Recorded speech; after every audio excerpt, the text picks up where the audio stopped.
Thanks for watching Corrections Mama 27. Let's talk about CODA. Let's talk about CODA today. What is CODA? CODA is Correctional Officer Training Academy. When I went to CODA in Tucson, Arizona, we stayed there. I stayed there even through the weekends. They gave us like a little hotel room, and you go to bed, you get up, you go to training, you go to class. They make you do physical training and get you ready to pass your test for the run, for the push-ups, for the sit-ups, for all that stuff. You have to do so many and so much time and all of that. It was fairly grueling. And anyway, so when you're in CODA, you might start out with a class of 30 and end up with a class of 25. So some people just aren't cut out for it, and some people aren't able to do it, and they just, end up quitting, leaving, or getting walked off. This story is about an officer that got walked off. Let's just call him Jose. He was a Hispanic guy, and he was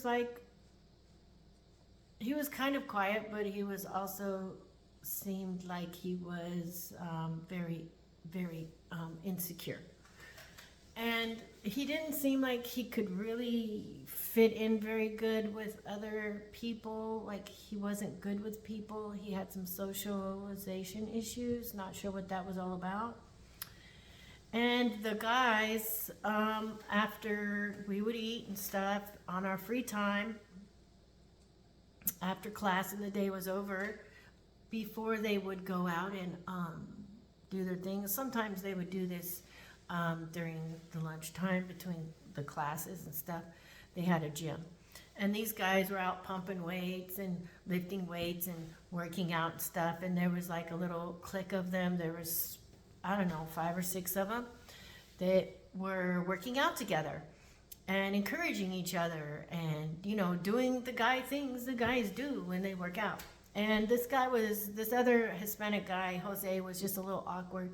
He didn't really seem like he could fit in. He felt very intimidated. He took everything they said like super personal, and it was just like a weird situation.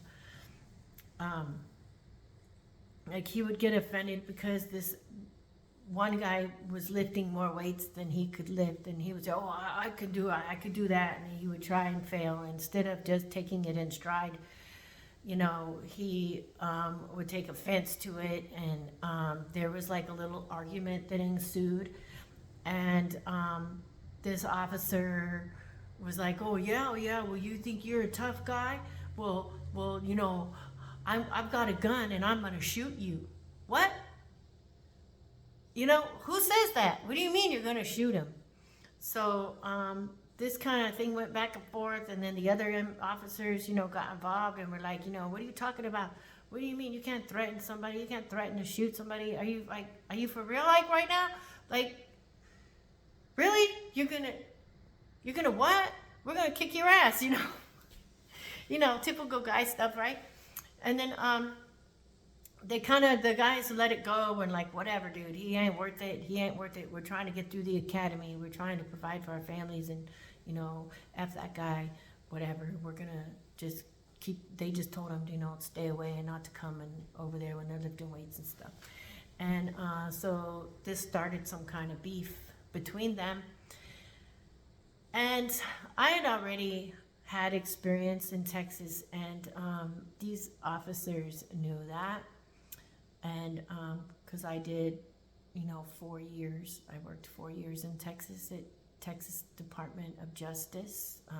It's called TDCJ. And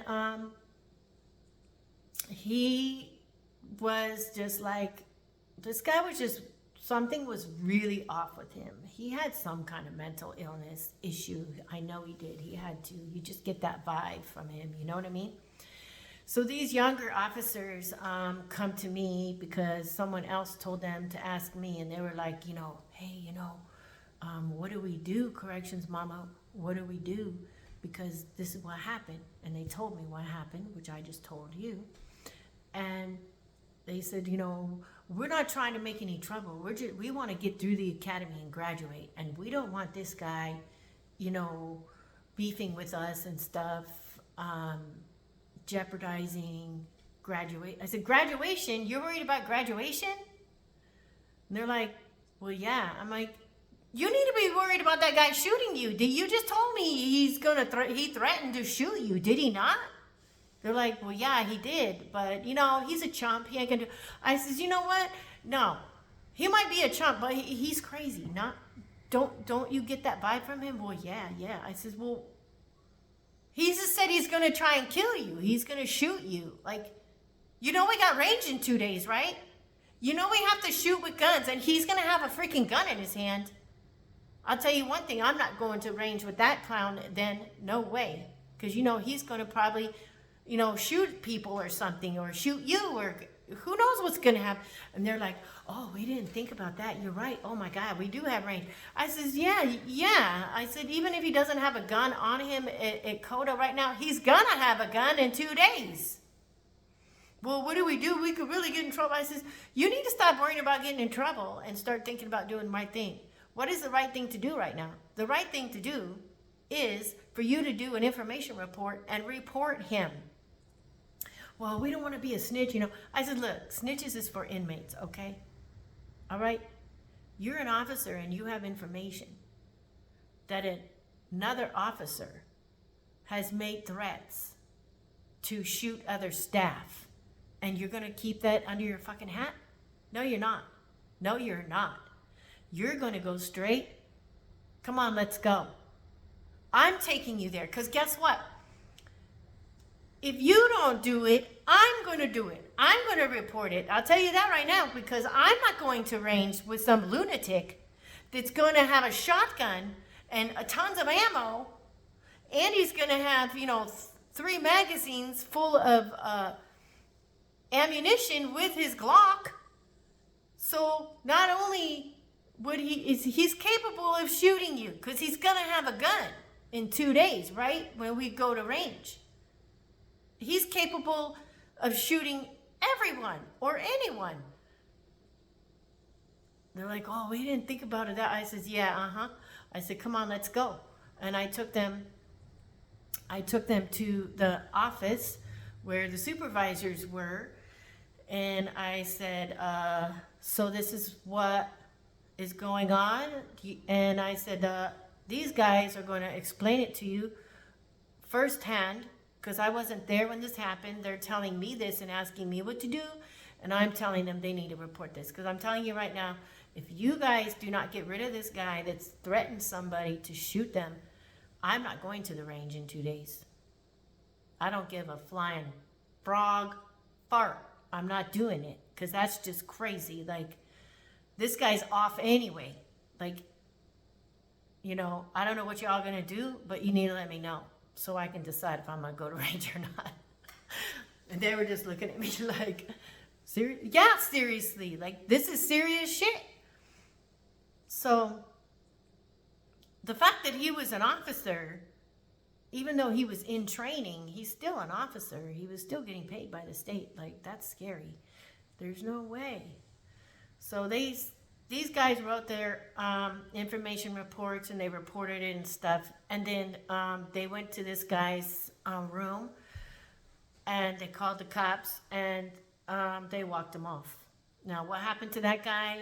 He might have gotten in trouble for threatening somebody. They probably just let him go. I don't know. But yeah, so that's what happened. And he was one of the several that didn't make it through COTA, the Correctional Officer Training Academy, which I think they should abolish and get rid of. It's stupid. Anyway, we'll talk about that another day. So that's a story about my beginnings in COTA with Arizona Department of Corrections. Crazy story, right? All right. Thanks for watching. Please like, share, and comment if you like.